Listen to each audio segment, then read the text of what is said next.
My perfect gluten-free chocolate chip cookies recipe uses 4 simple tricks everyone can manage for bakery-style cookies with no grittiness.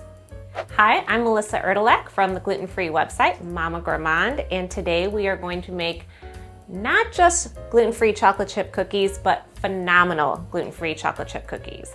A common mistake that people make when they transition to gluten-free baking is they will just take a traditional recipe and they'll swap out gluten-free all-purpose flour.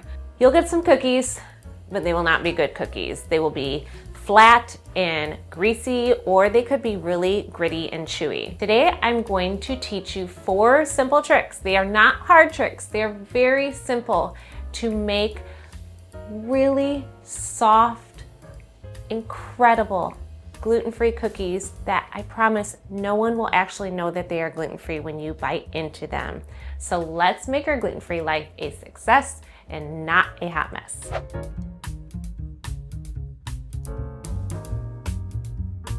Trick 1, use melted butter. And in fact, I just use warm melted butter here. The melted butter saturates and coats the gluten-free starches more to kind of get rid of that grittiness. What will happen though is that you'll have a soft dough when it's done, but that's fine because the other trick is we are going to chill the dough after. The chilling the dough gives extra time to hydrate the flour. Then to the melted butter, we are just going to add our packed brown sugar, if I could get it in there, 1/3 cup of granulated sugar, 1 egg, and then we're gonna add a 1 full tablespoon of vanilla extract. So then we are just going to mix all of that together. And then we're ready to add our dry ingredients, which brings me to the second trick, using a good gluten-free flour. I use cup for cup gluten-free flour. If you find that your baked goods are gritty, I would say try a different gluten-free flour. I find cup for cup makes a smoother texture in baked goods. If you can't use cup for cup, then I also recommend you can take out a couple tablespoons of whatever gluten-free flour you use and replace it with a couple tablespoons of cornstarch. So that gives it a lighter texture. So we will add a cup and 3/4 of gluten-free flour, and then a bonus 2 tablespoons of gluten-free flour. And I do this because if your cookies have a tendency to turn out flat, adding a little bit of extra flour just keeps that structure. 1 teaspoon of baking soda, and then a 1/2 teaspoon of salt.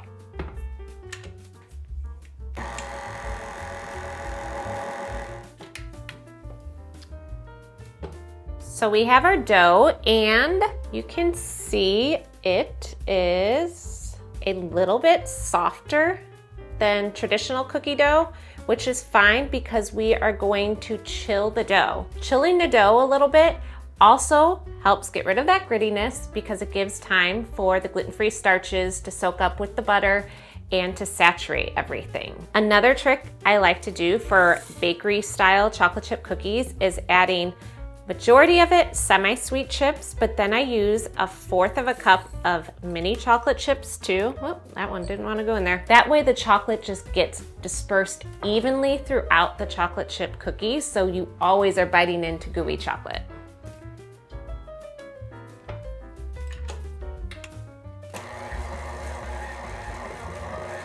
All right, we have chocolate overload in there, which is exactly how I want it.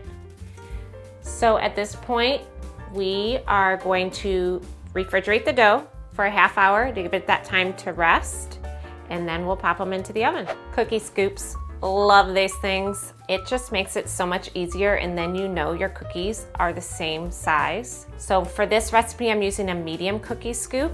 I'm gonna take a heaping portion of it, and then here's my trick. Here's another bonus trick. We shape them into like tall cylinders, and when they bake, they kind of melt down, so you get those waves in the cookies, so they're not flat. They will have nice ridges to them. Now this dough is a little bit more solid than your dough will be. I refrigerated this one for longer than the 30 minutes. You can refrigerate this dough up to 24 hours before baking it. The other option you have is you can go ahead and shape it into cookies and freeze them unbaked. And then when you're ready to have some fresh chocolate chip cookies, you would just bake them straight from frozen. It's a little bit weird, but you gotta trust.